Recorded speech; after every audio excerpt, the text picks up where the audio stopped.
መባረክ ከውስጥ፣ መባረክ ከውጪ፣ መባረክ የምናየው፣ መባረክ የምናስበው።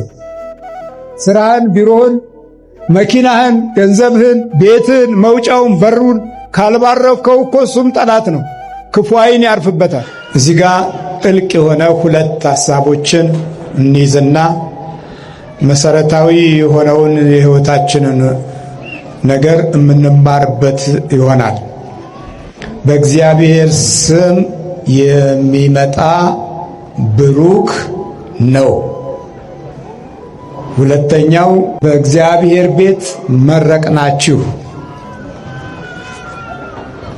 እነዚህ ሐሳቦች በክርስትና ሕይወት ውስጥ ብዙ መልእክቶችን ያስተላልፍልናል። መጀመሪያ በእግዚአብሔር ስም የሚመጣ ብሩክ ነው የሚለው ስሙ ነው፣ የስሙ ኃይል። የእግዚአብሔር የስም ኃይል ሼም ይባላል።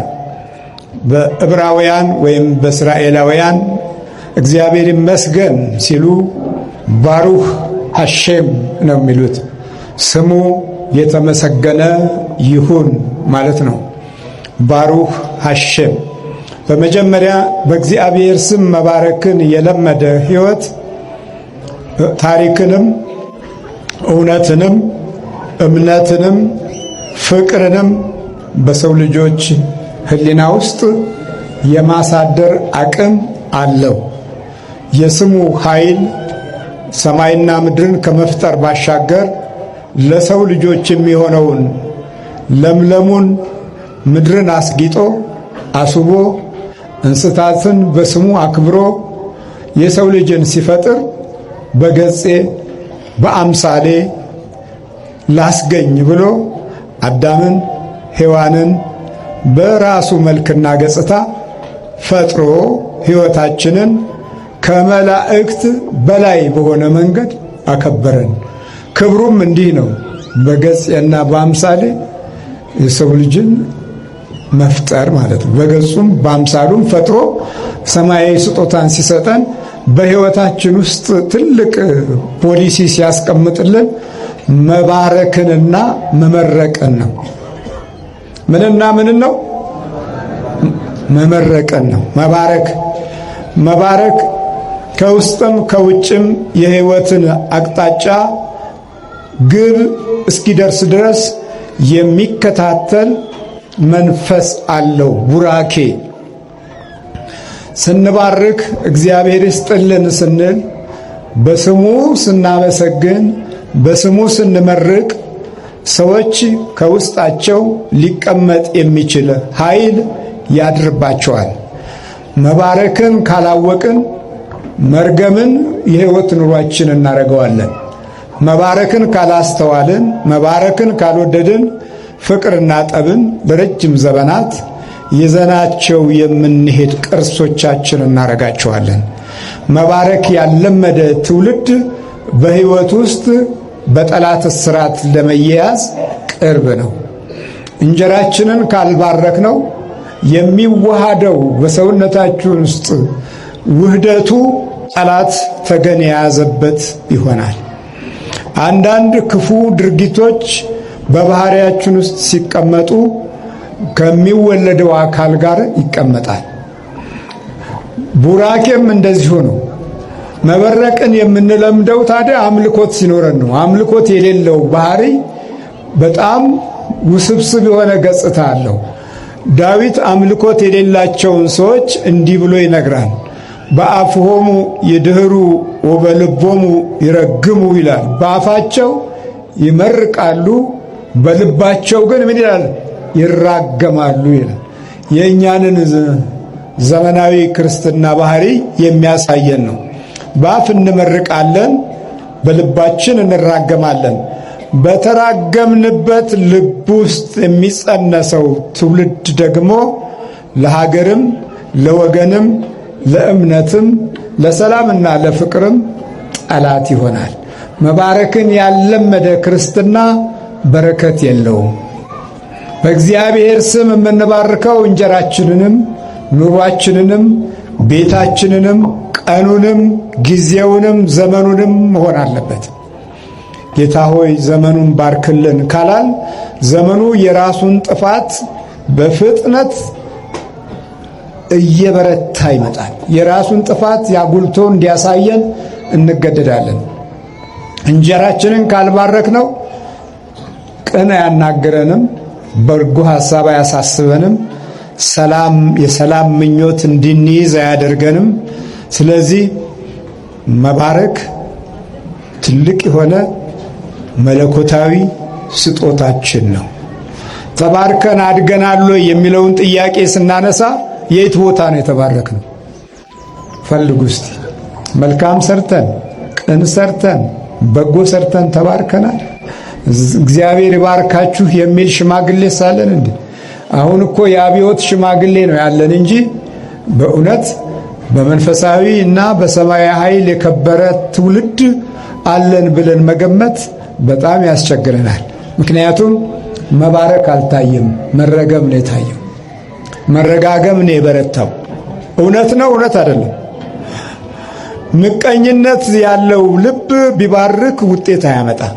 ከምቀኝነት ነፃ የሆነ ሕሊና ካለው በእግዚአብሔር ስም ሲባርክ ትውልዱ ውስጥ የተጸነሰው ውስጥ የሚኖረው ውስጥ ሕይወት የሰደደ ትልቅ ጸጋን የሚያሳይ ታሪካዊ እውነታንም የሚያመለክት ቡራኬ ከማህፀን ያድራል።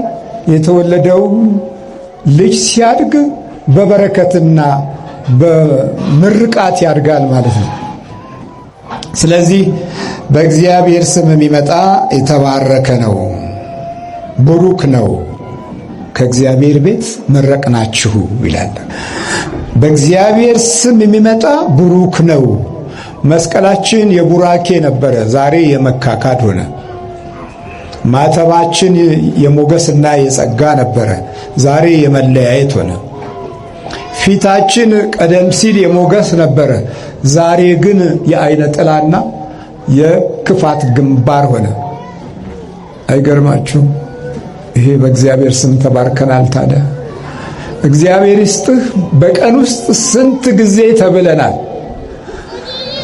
ስንተያይ ተኮራርፈን አይደለም የምንተያየው። የጠብ ፊት እኮ ነው ፊታችን፣ የነገር ፊት እኮ ነው ፊታችን። ስለዚህ ከሰማይ የተሰጠንን መለኮታዊ የሆነ ኃይል መባረክንም ባለመልመዳችን ምክንያት ጠላት እንደ ልብ ስራውን ሲሰራ እናያለን። በእግዚአብሔር ስም የሚመጣ ቡሩክ ነው። በእግዚአብሔር ስም እኮ ነው፣ በፈጠረን ነው፣ ዓለምን ባቀናጀው፣ የፀሐይን ብርሃን በሚመጥን መልኩ በሰጠን፣ ደመናትን እና ነፋሳትን በሚገባ ለሰው ልጅ አገልግሎት ያዋለው በሱ ስም እኮ ነው የምንባረከው። በሱ ስም ሲባረክ መጀመሪያ ከውስጥ ቡራኬ፣ ከውስጥ የእግዚአብሔር ኃይልና ጥበብ ከውስጥ። አብርሃም ባረከው እግዚአብሔር። ማንን ወለደ? ይስሐቅን ወለደ። ከውስጥ ሰጠው። ከውስጥ የሚቀመጠው ነው የሚወለደው። ከውስጥ የሚቀመጠው ነው ወደ ውጭ የሚወጣው። ከውስጥ የሚቀመጠው ነው በዓይናችን በኋላ የምናየው። ሳይታይ የተደበቀውን ቡራኬ ይገልጠዋል። ቡራኬ ሲገልጠው ደግሞ ደግ ሆኖ፣ ገር ሆኖ፣ ሰላማዊ ሆኖ፣ ፍቅር ሆኖ፣ ሞገስ ሆኖ፣ ጸጋ ሆኖ ይወለዳል። ለአብርሃም ሲባርከው ምን አለ? አንተ ቡሩክ ነህ አለው። አንተን የሚባረኩ የተባረኩ ናቸው፣ የሚረግሙ የተረገሙ ናቸው ይላል ዘፍጥረት 17 ላይ። እኔ ኤልሻዳይ ነኝ እያለ ጥበቃውን የሚያረጋግጥ በረከት መስጠትን የሚያሳይ ሰላምና ቃል ኪዳንን የሚያጎለብት የፍቅርና የጸጋ ታሪክን የሚመሰርት ቃል ቡራኬ ነው። ያልተባረከ ትውልድ በየትኛውም ዘመን አሸናፊም አይደለም፣ ለጠላት ለክፉ መንፈስ ተሸናፊ ሆኖ ውስጣዊ የህይወት መማቀቅ ኑሮ ያደርገዋል። ከውስጥ ነው መማቀቅ ያለው። መባረክም ከውስጥ ነው። ከዛ ይስሐቅ ተወለደ። ይስሐቅ ሲወለድ እንደገና ደግሞ እሱም የተባረኩ ልጆች ይሰጠው ዘንድ ተማጸነ። ቡራኬው ከውስጥ በኩል ቆይቶ ኤሳውና ያዕቆብ ሲታገሉ ቆይተው ወደ ተገለጠው ዓለም ሲወጡ የበለጠ ቡራኬ የሚሻው የትኛው ነበረ ማለት ነው? ከርብቃ ልጅ አንዱ ያዕቆብ ነበረ። ያዕቆብ በዘዴም በጥበብም በነገርም በብልሃትም ሁልጊዜ የሚፈልገው መባረክን ነው። መባረክን ነው። አንድ ወቅት ላይ በያቦቅ ወንዝ ላይ ጌታው አምላኩን ሲታገለው ካልባረከኝ አልለቅህም አለ። ወደ ቅድስት ሀገር ሲጓዝ የሚታገለው ኃያል መሆኑን አወቀና ጌታ ሆይ በሽታው አወቀው፣ በመዓዛው አወቀው። የአባቱን የአያቱን የይስሐቅን የያዕቆብን ሽታ ማለት የአብርሃምን ሽታ የይስሐቅ የአባቱን ሽታ አመጣና በውስጡ ሲያሳድርበት ይሄማ የአያቴም የአባቴም ሽታ ሸቶኛልና ካልባረከኝ አልለቅም አለ። ካልባረከኝ አልለቅም። ባረከው። ከተባረከ በኋላ ወደ ቅድስት ሀገር ሲሄድ አልተጣላም። ኤሳውን ፈርቶ ነበረ፣ በጣም ፈርቶ ነበር። በስሙ ባረከው። ሲሄድ እንዳውም ወንድሜ እንኳን ደህና መጣህ አለና ባሩክ አባ በሻሎም ብሎ ተቀበለው። እንኳን በሰላም መጣህ ብሎ ተቀበለው። ባሩክ አባ እንኳን በሰላም መጣህ። ከተባረከ በኋላ ነው ሰላም ያገኘው። እግዚአብሔር ሰላሙን ይስጠን። ብዙዎቻችን ሰላም የለንም። መባረክን ከማህፀን ጀምሮ ለማግኘት እድሉን አጥተናል። የስልሳው ዘመን ትውልድ መባረክን ናቀ፣ አቃለለ። ጉዳዩን ከህይወት መንገድ እና ከህይወት መርህ ጋር የተያያዘ ሰማያዊ ድልን ተወ፣ ተጸየፈ። የእግዚአብሔርን ስም መጥራትም እንደ ውርደት ተቆጠረ። እንጀራውም ላይ ስም እግዚአብሔርን መጥራት ከኋላ ቀርነትና ከጅላጅል አስተሳሰብ ጋር የተያያዘ ነው ብሎ ውርደት የተሞላበትን ቃል ተናገረ።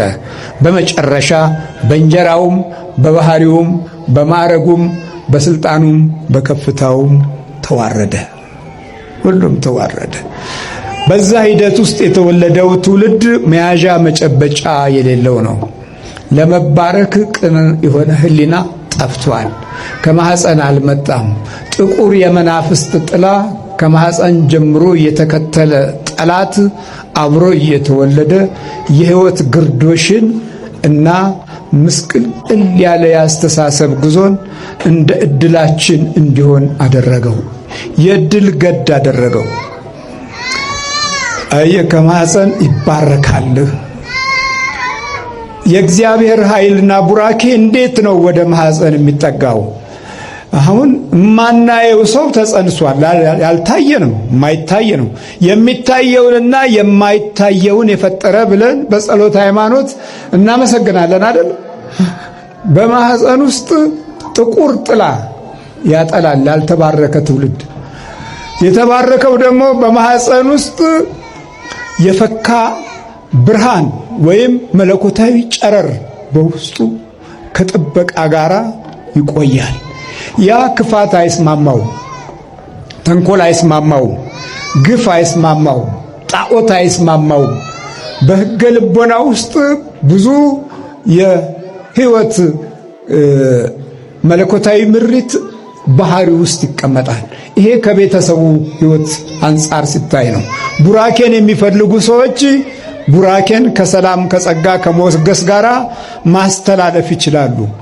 እየተራገመና እየወቀሰ እያሳደደ እያታለለ እየሰረቀ እየዋሸ የተወለደው ትውልድ ዛሬም ነገም ከዛም በላይ ለራያችንም ለህልማችንም ለምንፈልገው ሁሉ ግብ እንቅፋት ነው።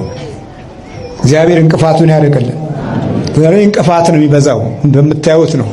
መዳናችን ላይ እንኳን የህሊና ፈቃድ ያጠረው ትውልድ በጣም ብዙ ነው። በጣም ብዙ ነው። ብዙዎቻችን ተሸማቀን ነው ወደዚህ የምንመጣው። እንፈራለን ለመዳን። አንዳንዶቻችን ከመናፍስቱ አገዛዝ አንጻር ሌሎቻችን ደግሞ በመዳን ጉዞ ውስጥ ያለን እምነት ጎደሎነት፣ ሌላው ደግሞ መታየቱ ላይ እፍረት የተሞላበት እናፍራለን። በመዳናችን እናፍራለን። በመዳን ይሄ ሁሉ ምንድነው? የለመድነው እርግማን ነው ማለት ነው። እርግማን ሲለመድ ኑሮ ይሆናል። እርግማን ሲለመድ እንጀራ ይሆናል። ካላማን፣ ካልተጣላን፣ ካልዋሸን፣ ካልወቀስን፣ ካልሰረቅን እንጀራው ምሽ አይልም። ለምን? መሰረታዊው ምንጩ በክፉ በኩል ከሆነ መጨረሻውም ያን ክፉ የሚመስለውን ነገር የግድ ልናገኛለን ማለት ነው። እየዋሽህ የወለድከው ልጅ አንተንም ይዋሽሃል። እያታለልክ የወለድከው ልጅ አንተንም ያታልልሃል። በእግዚአብሔር ስም እየባረክ ኑሮህንም ሕይወትህንም ውጭውንም ውስጡንም ከሆነ ግን የተባረከ ልጅ ይሆናል ማለት ነው። እሺ መባረክን እስቲ ሙሴ እንዴት ነው የተቀበለው? መባረክን ሙሴ ሲቀበል እንዲህ ነው የሚለው በዘዳግም 6 ቁጥር 24 ላይ ለካህናትና ለሊቃነ ካህናት ለታላላቅ አባቶች የተሰጠውን ቡራኬ እስቲ እንመልከት። እግዚአብሔርም ሙሴን እንዲህ ብሎ ተናገረው። ለአሮንና ለልጆቹ ንገራቸው፣ የእስራኤልን ልጆች ስትባርኳቸው እንዲህ በሏቸው፣ እግዚአብሔር ይባርክህ። ምን በሏቸው አለ? እግዚአብሔር ይባርክህ ብለናል። ለምርቃን 4 ነገር ያስፈልገናል። መጀመሪያ ጸሎት፣ ሁለተኛ አስተብርኮት መንበርከክ፣ ሶስተኛ ስግደት። እነዚህን ከለመድክ ውሸታም አትሆንም፣ አጭበርባሪም አትሆንም። ከዛ በኋላ ስሙን ስትጠራ ባንተ አንደበት ውስጥ ኃይሉን ያሳድራል። እየሰማችሁ ነው? ስትባርክ ያኔ ይባረክልሃል። ስትናገር የተባረከ ነገር ትናገራለህ። ስታወራም እግዚአብሔር ስሙና ክብሩ ያለበት ነገር ታወራለህ። ስለዚህ እንዲህ በሏቸው ነው ያለው። ስትባርኩ እንዲህ በሏቸው፣ እግዚአብሔር ይባርክህ። አዎ ይባርክህ ማለት 3 ነገር ይይዛል። መባረክ ከውስጥ፣ መባረክ ከውጪ